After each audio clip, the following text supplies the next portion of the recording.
Jordan Derensberg here, and I hope everyone's enjoyed their Sunday so far. Here is a quick look at the Sometimes Islands, or really the all-time peninsula at Lake Travis, because as we all know, we have not gotten enough rain in quite a long time to alleviate our drought situation and to cover those babies up. So it's pretty much going to stay that way for some time.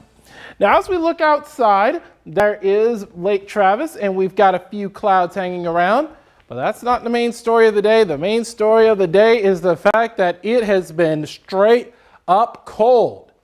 Now, we did not have a record cold high temperature. That was possible, or at least it looked possible for a little bit this afternoon.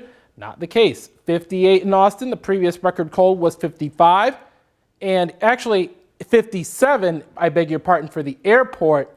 Camp Mabry's was 55, but they both did get to 58 today. So no record cold high temperature was set, but still 21 degrees below average for this time of year. So just absolutely chilly for this time of year. Not what we're used to seeing in April. But for tonight, still again being quite cold with even some light freezes possible in northern sections of the hill country. But other than that, upper 30s to lower 40s. In fact, it's probably going to be colder tonight than what it was earlier this morning, and that's without the wind chills. But Monday afternoon, we are going to be somewhat milder, getting to the lower 70s. We do have a push of warmer air coming in, and that's because of this dude right here, an area of high pressure to the southwest of us. It's going to build through by the time we get to the middle portion of the week and eventually into your Thursday, and that is going to allow for a really nice warm-up. Right now, we're mainly in those mid-50s area wide, still quite windy, gusts possibly getting up to 30 miles an hour, sustained between 15 and 20. Allergens still with oak in the high, grass, ash, and cedar medium, mold being low, and you can find this each and every day on kview.com as well as the KView app. But then watch as we head through your Wednesday.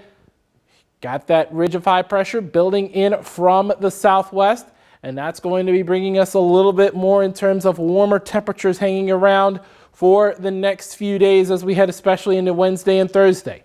Now tomorrow we have highs around 70, still well below average, but again, a bit of an improvement from where we are today.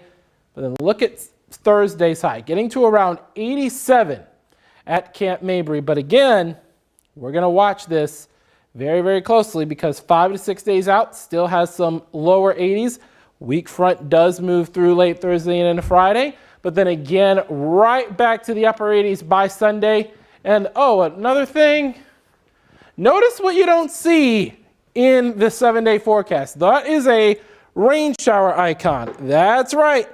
Absolutely no real rain chances to speak of here in central Texas over these next 7 days after we got good housings of rain in sections of the hill country and maybe even a light sprinkle to around 1/4 of an inch in others, as well as in the I-35 corridor. So on that note, let's see if you guys have any questions, comments, anything like that. It doesn't look like y'all do right now. But what I am going to show are the winds, and I'm going to put those in our boxes here. And I will show y'all that some areas have gusts getting close to 30 miles an hour. That would be Bastrop, as well as Giddings, LaGrange getting close to that number as well. Those are the gold numbers. The white numbers are the sustained winds, so around 10 to 15 miles an hour area wide, maybe even, just maybe even 30 or actually 20 miles an hour for your sustained winds, and gusts getting close to 30 miles an hour, excuse me, on that one. Now, the temperature change from 24 hours ago, not very much, and that's because the last after effects of the front had already made it through at this point yesterday, but there earlier this morning, they were in the 10 to 15 degree drop range, with some areas like LaGrange getting nearly a 30 degree drop from earlier this morning because the front hadn't made it through LaGrange quite yet. Let's see. Looking at tomorrow's high, we're looking at, again, those lower 70s hanging around, and that does include the I-35 corridor. It is possible that we could get to the mid-70s the closer you get to the San Antonio area. So places like San Marcos checking in with those mid-70s. Same story for places like New Braunfels, just out of the K viewing area.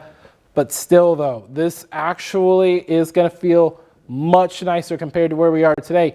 Usually that's cooler than average, but it's going to feel a little better tomorrow as compared to today, because we started off quite cold for that Cap 10K, and now we are going to be colder once again after getting close to near record cold high temperatures for this particular date, which was 57 at the airport and 55 at Camp Mabry. Thankfully, we were above both of those benchmarks today.